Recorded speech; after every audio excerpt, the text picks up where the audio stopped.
Welcome to another Rantasaurus. This is Torrance Davis.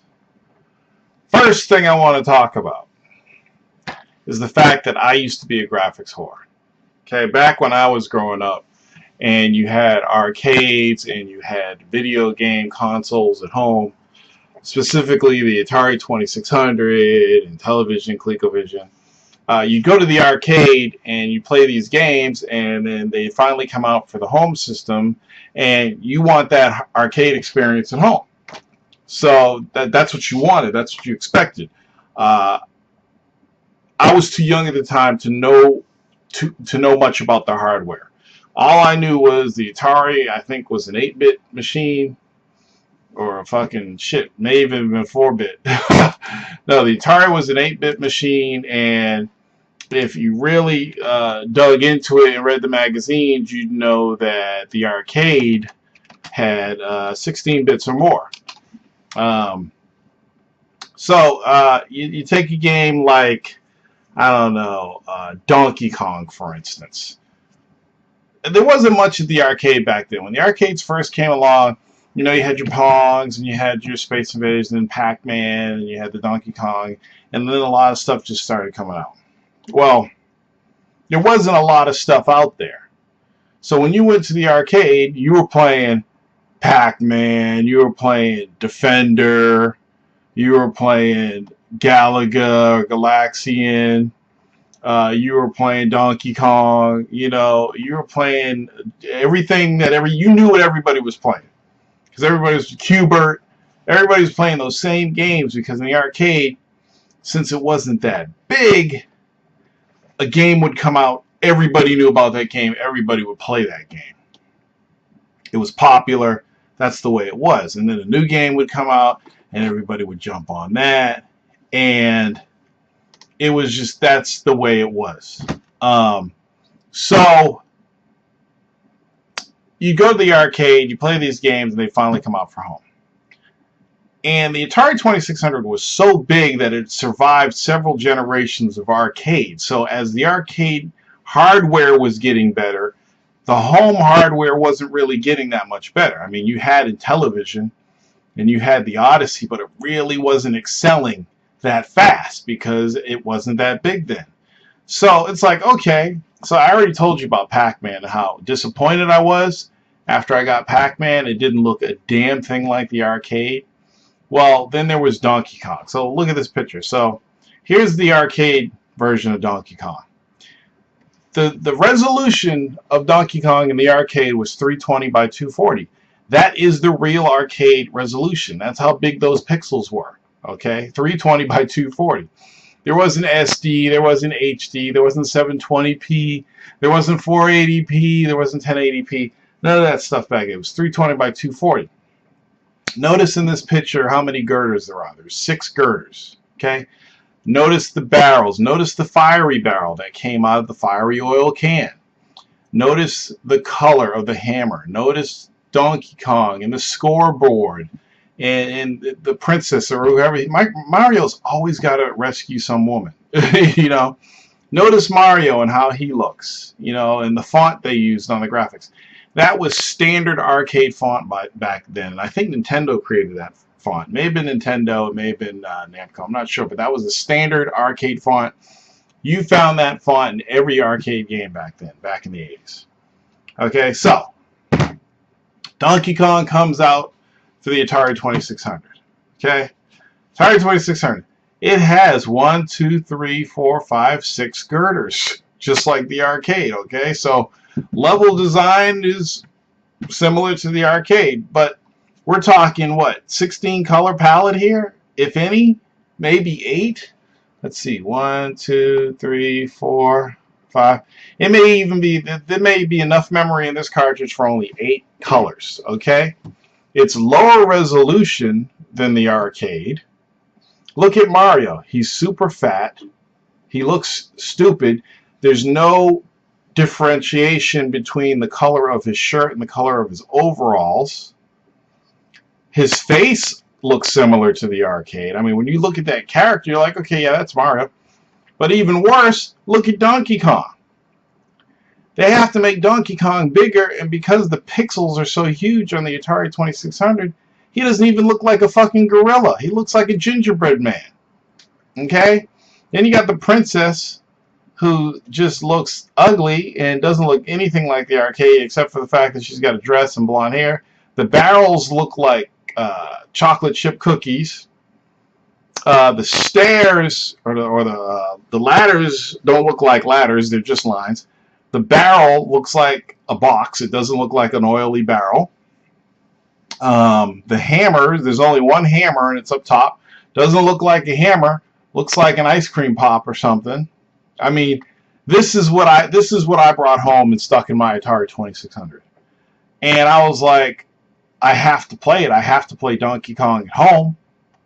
And this is all I can play it on, so I gotta have it because I want to play that game at home. I want the arcade experience at home. This isn't the arcade experience, but you know what? I reluctantly bought it because maybe there's something about this game that'll make it feel like the arcade experience. Maybe it's the music, maybe it's the animation. Maybe it has all the levels of the arcade. No on all counts. I was disappointed. Then my cousin goes up. My cousin was the first, Perry Mercer. He was the first one to get the ColecoVision system. He was older than me. He had a job. He had more money. He bought the ColecoVision. So I went over to his house, and here is Donkey Kong on the ColecoVision. Now, when we first started playing Donkey Kong ColecoVision, as far as I was concerned, this was arcade perfect.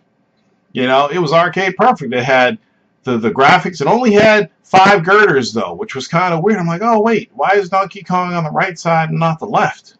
That's kind of weird. But it looks like the arcade. The hammers actually look like hammers. They're not the same color, but I didn't know at the time. The princess looked kind of fucked up because now she looks like a giant cake with a human head on her. The score was using Coleco's generic font and their generic scores that they had in all their games. I was like, okay, whatever. Donkey Kong actually looked like an ape. He looked like Donkey Kong. The oily can had fire in it. It looked like an oily can. The barrels still look like shit. Now they look like fudge cookies. Mario looked more like the arcade, and it had the sounds of the arcade. And it had almost all the levels of the arcade. It was missing one of the arcade levels. I think it was the Pie Factory. I can't remember. But I think the arcade had 4 levels. It had first level. It had the second level where you take out the middle. It had the Pie Factory and this crazy fucked up thing where you had to jump on all these tiny girders. And I think the ColecoVision was missing the Pie Factory. So, but you know what? This was close to the arcade. This was an arcade experience. I was like, oh, I felt like I was playing the arcade. That's what I wanted.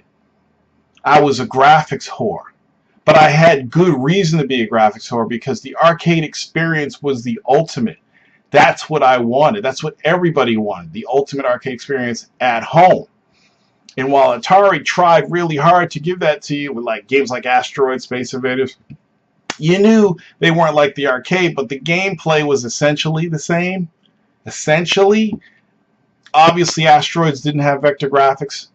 You know, Defender was great on the Atari, but it wasn't the same. You know, but that's all we had back then.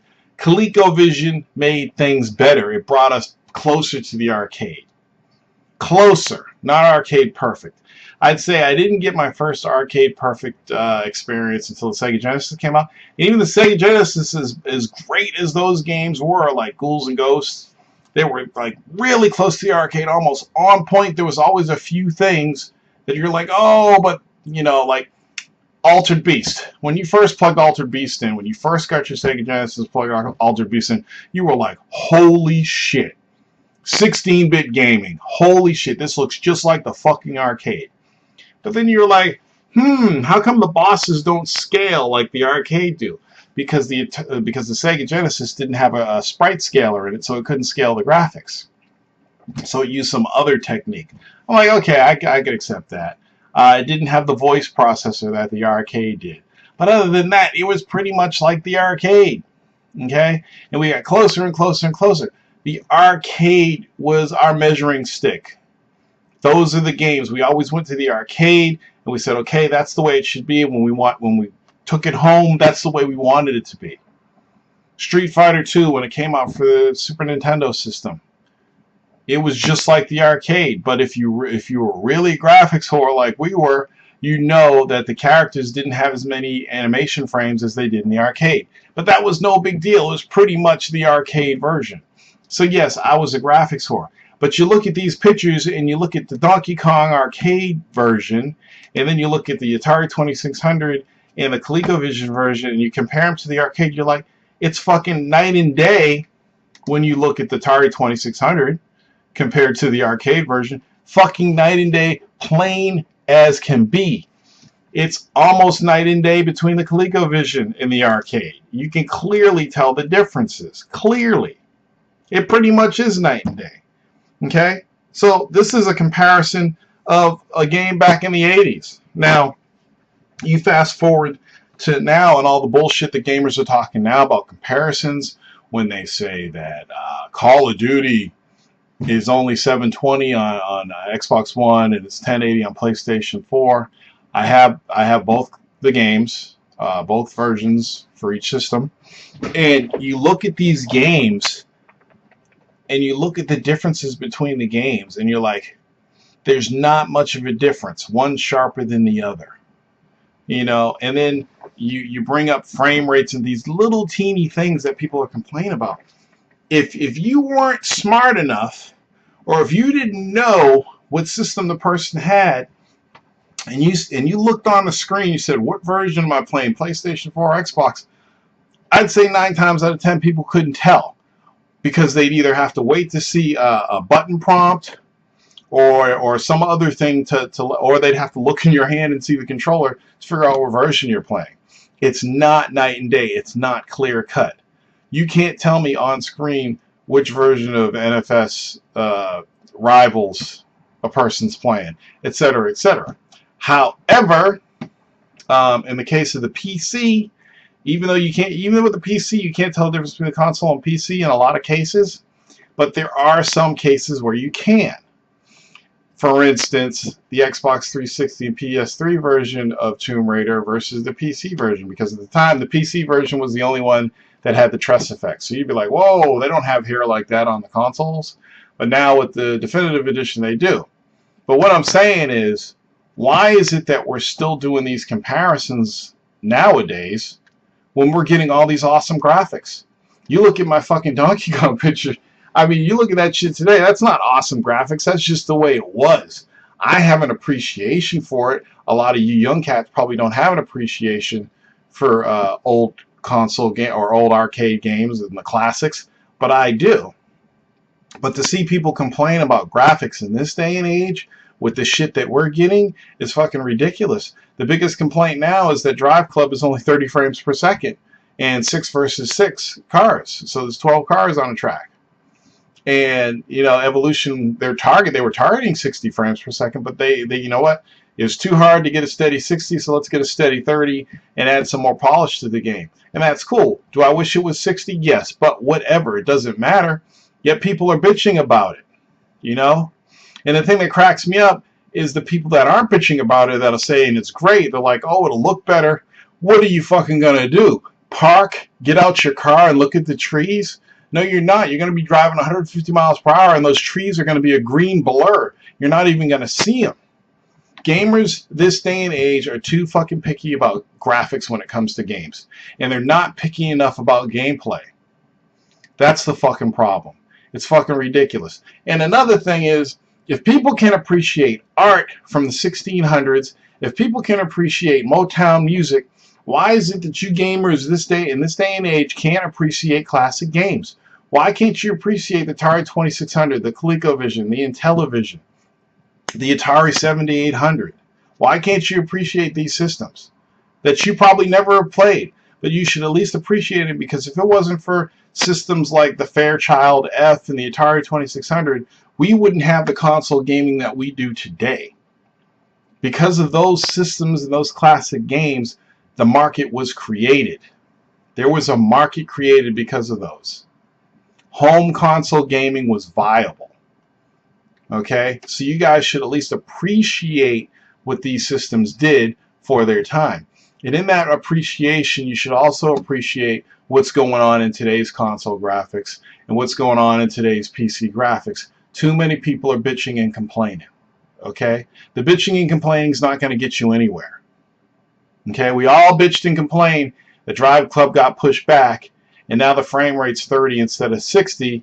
Now we're bitching that it's not 60, and we're bitching that it shouldn't be 60. You know, it's like divided between PlayStation gamers now. Some prefer 30, some want it to be 60. But nobody's happy that the game's finally almost ready to go gold and come out. You know, it's fucking ridiculous. Another thing I wanted to talk about is E3 press conferences. And I decided I wanted to do something interesting this year for E3, since I'm not going to be there. I'm going to be sitting at home. I'm going to take a day off. I'm going to sit at home and watch all the conferences. And every year, people are like, oh, who won? Sony won, Microsoft won. You know, there's always this argument about who won. People always walk up to you, who do you think won E3? Who do you think won? And then if the person that asked you, let's say Hip Hop Gamer said, who do you think won E3?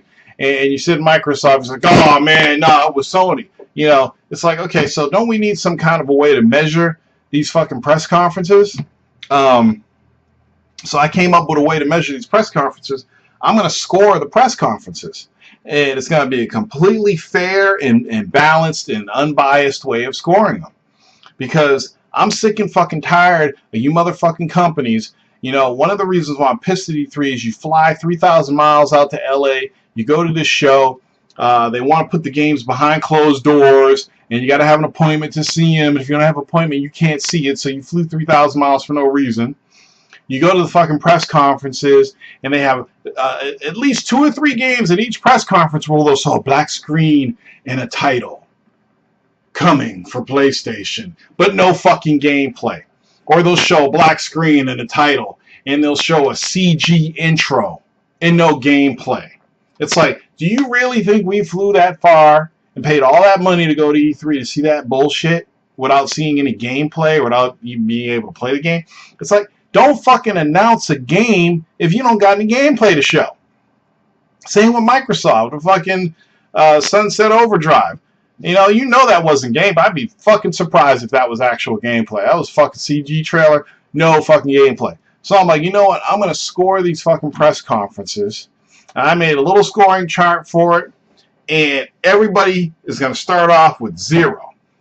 Okay, if there's any sales or business talk, you lose a point. You go -1. If you show a new IP, that's +1.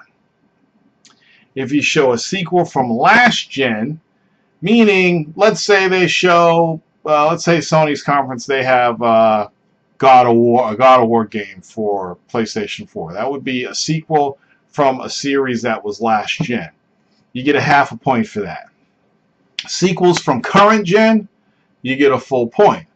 Let's say Microsoft has a Rise 2. That would be a full point. Sequels from older gens. Older gens meaning not the last gen, but the gen prior to that. Let's say Sony has Siphon Filter. You get a full point for that. Okay? Trailers with no gameplay, you lose a point. Trailers with gameplay, you gain a point. So if you announce a new IP, you get a point, and then you show gameplay for that new IP, you get another point. So that's a possible 2 points for a game. Okay? Megatons, 2 points.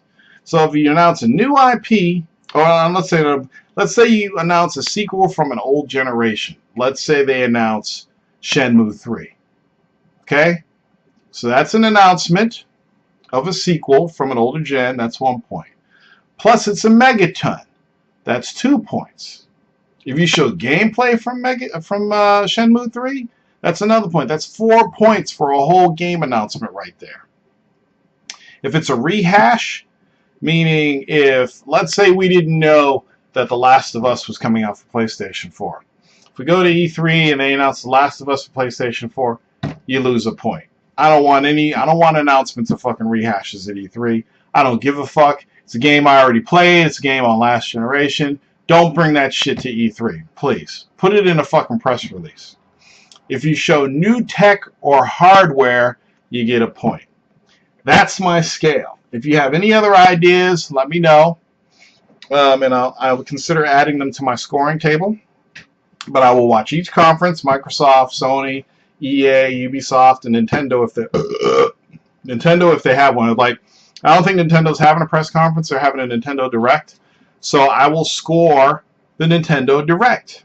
Now, I did a test run on Sony's conference from last year's E3. And if I had scored it, and this may be plus or minus 2 or 3 points, but if I had scored Sony's conference, they would have had 23.5 points, which is pretty damn good. Okay? So I will score each conference.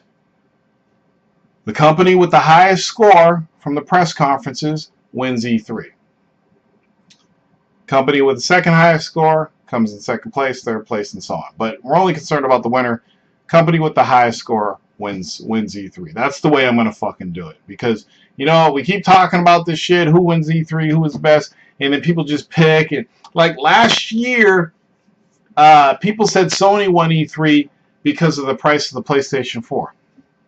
Okay, PlayStation 4 $399 was a huge fucking megaton for E3. It was definitely the biggest, and I think it was the only megaton at E3. So was it the biggest megaton? Yes. Should Sony have won E3 because they announced the price of $399? No, you don't win E3s based on the price of your hardware. Okay, that's not how you win the fucking press conference. You win E3 because you had a ton of games, and you had a lot of games, a ton of good games, and a lot of announcements.